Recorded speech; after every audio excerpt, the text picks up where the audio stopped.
কয়েক প্রকার মানুষের ব্যাপারে আল্লাহ বারবার বলছে এরা ওয়াইল নামক জাহান্নামে যাবে।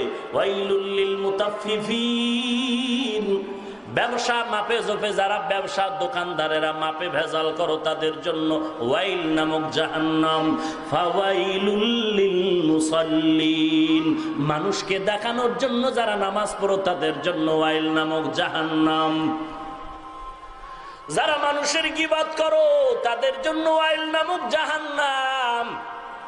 জবান দ্বারা শুধু গীবত না, জবান দিয়া মানুষের দোষ বললে যেই গুনাহ, ফেসবুকে লেখলেও সেই গুনাহ।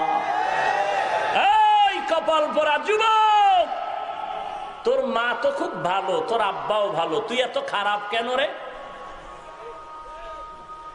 তুই ক্লাস 8-এ পড়ো, মাদ্রাসায় যারা পড়ো হয়তো দাখিল পড়ো অথবা কওমি মাদ্রাসায় কাফিয়া পড়ো, শরহে ফিকায়া পড়ো, তোর মতো যুবক যদি চরমনাইর হুজুরকে গালি দাও, ফেসবুকের মাধ্যমে হাটহাজারীর হুজুরকে গালি দাও, কপালে লিখে নে তোর কপালে জিন্দেগিতে শান্তি আর সম্মান আসবে না।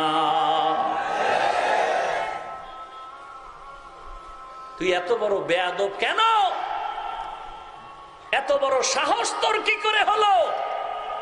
তোর মতো বেয়াদবের চরমনার বিরুদ্ধে বললেও কি না বললেও কি, কিন্তু কপাল তো তোরটা পুড়ে যাচ্ছে, তোর মা বাবায় জানে না। তুই হাটহাজারীর হুজুরকে গালি দিলেও কি হবে না দিলেও কি হবে, মাঝখানে তোর কপাল পুড়ে যাচ্ছে, তোর বাপ মা জানে না, তোর শিক্ষক জানে না। হঠাৎ করে দেখা যায় রাস্তায় পাগল হয়ে ঘুরতেছে, লঙ্গি নাই, ইংরেজিতে আর আরবিতে কথা বলে। ব্যাপারটা কি? পাগল রাস্তার আরবি বলে কেন, ইংলিশ বলে কেন? পাগলদের জন্য কি ইংরেজি কোচিং করানো হয়? কয় না না, ভালো ছাত্র ছিল, বেয়াদবি করার কারণে গজবে পড়েছে।